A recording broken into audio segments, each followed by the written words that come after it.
Hello everyone, welcome back. In this video, we're going to find the XPath of the element based on siblings. Now siblings can be preceding siblings and the descendant siblings.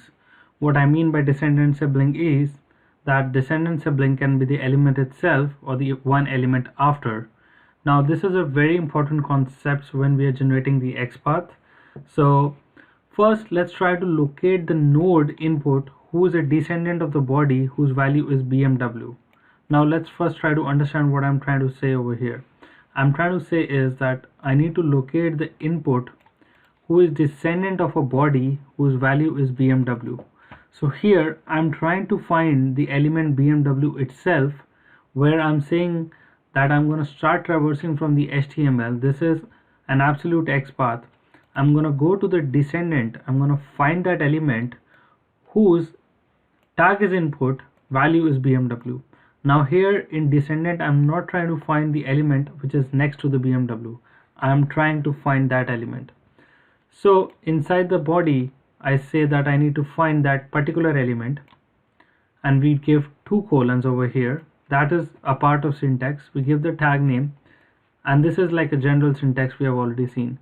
But the syntax that we have to follow over here is start traversing and find the descendant.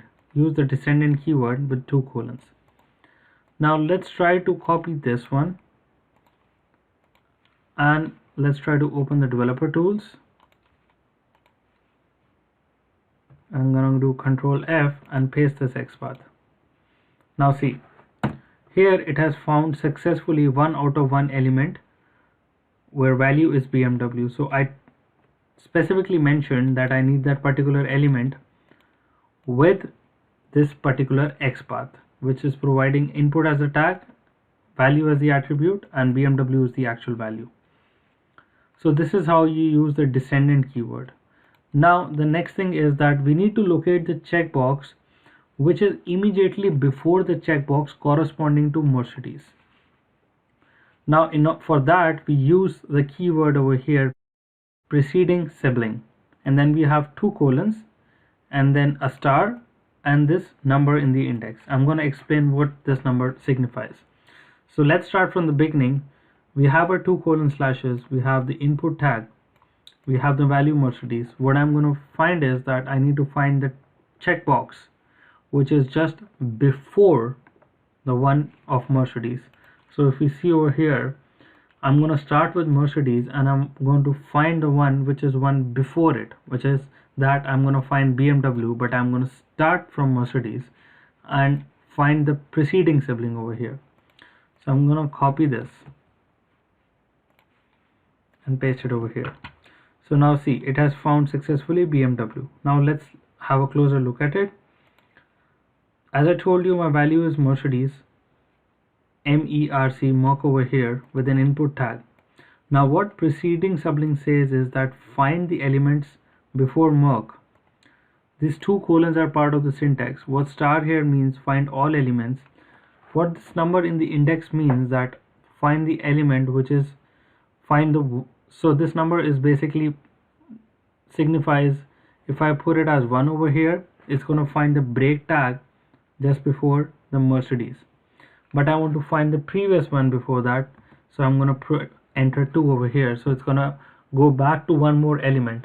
So the number over here in short signifies the number of steps or the number of elements you have to take back to find your particular element. Now since between these two input we had the break tag, if I expand it over here, see before Mercedes input tag and this input tag of BMW we had the break tag, right? So that's why I had to put 2 over here. And what preceding sibling is doing is it's going backwards. Now similarly, when we have to locate the checkbox immediately after the checkbox corresponding to Mercedes, now we are not going preceding, we are going to the following sibling. Let's suppose we have to find this one, the Porsche. Now in that case, instead of preceding sibling, I'm just going to do following sibling. See, it identified the element Porsche. So input, value merc, following sibling, and then 2.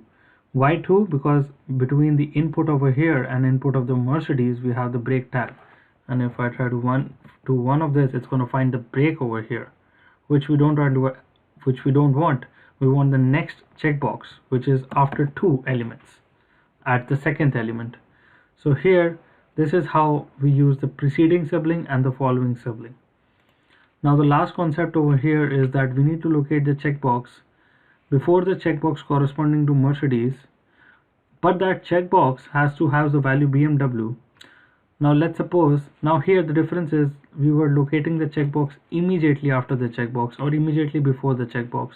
Now I just want to locate the checkbox before the checkbox of Mercedes, and I don't care that it should be immediately below or immediately after. The one thing I care is that checkbox has to have the value BMW. So over here we can use the syntax. We can use star over here, or you can use input.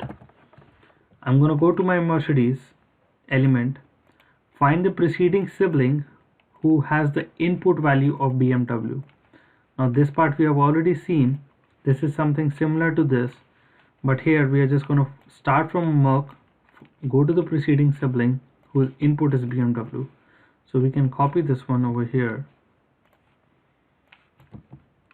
So see, it starts from Mercedes, it's finding the preceding sibling whose value is BMW.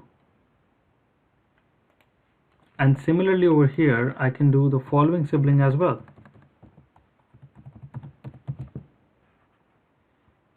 Following sibling whose value is POR. So it found the one after Mercedes over here. Now let's try to learn these XPaths, or try to implement these XPath in write editor so that we can see whether these elements are actually being clicked or being identified as unique elements or not. So I'm in my write editor now. So I have my click elements over here. So let's try to use the first one which we find. So this was the XPath of the first one. We are trying to find the exact BMW element over here.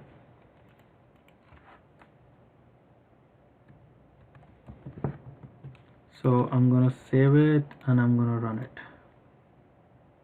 Now carefully observe, it should select the element BMW over here.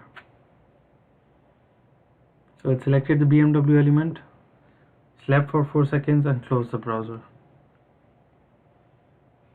Now let's go to the second one where I'm trying to find the preceding sibling starting from the Mercedes checkbox.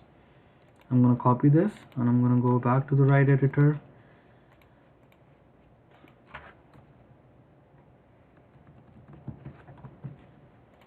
And I'm just going to run this one.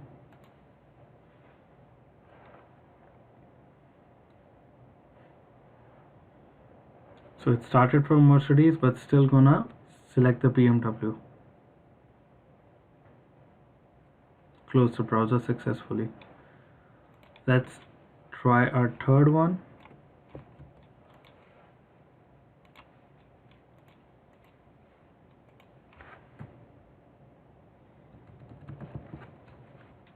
Now it's going to start from Mercedes and find the following symbol. So it's going to, now this time it's not going to select the BMW, it's going to select the Porsche.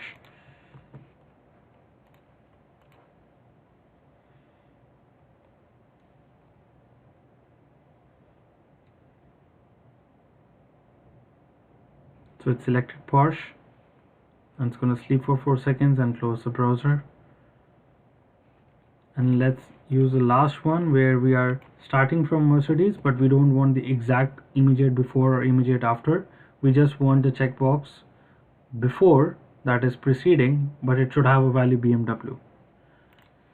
I'm going to copy this.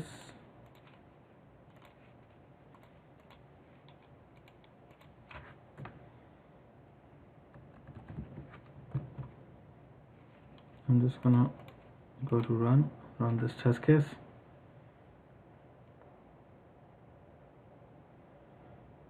So here it's gonna select BMW. Oh, there is an issue with this test case, guys. Let's see what the issue is. Oh, I guess the XPath over here, we only put the 1//. So that's my mistake, guys. Should have put 2. I'm just going to save it now and run again.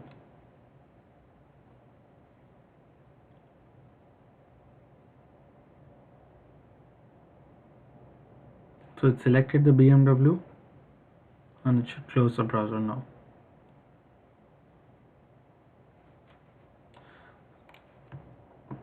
So here guys, we saw that how we find the XPath, how we generate the XPath of the element based on the siblings, preceding and descendant.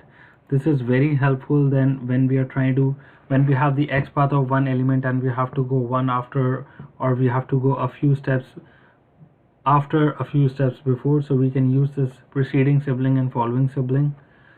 So if we just give a quick review of what XPath we have covered, we have find the XPath of the element based on the index value. We can also use the AND in between two attribute key pairs. We saw the two main keywords, contains keywords and starts with keywords. Also we saw that how we can use the text to build the XPath of the element. We saw the differences between XPath, absolute XPath and relative XPath. So this is all for XPath guys. Practice as much as possible. You can go to different websites, you can go to Expedia website, you can go to the Engine Digital practice page and practice as much as possible. Try to create new XPath of the elements, and if you're having any issues you can post the questions and I will answer you as soon as possible. Thank you for watching this video and I'm gonna see you in the next video.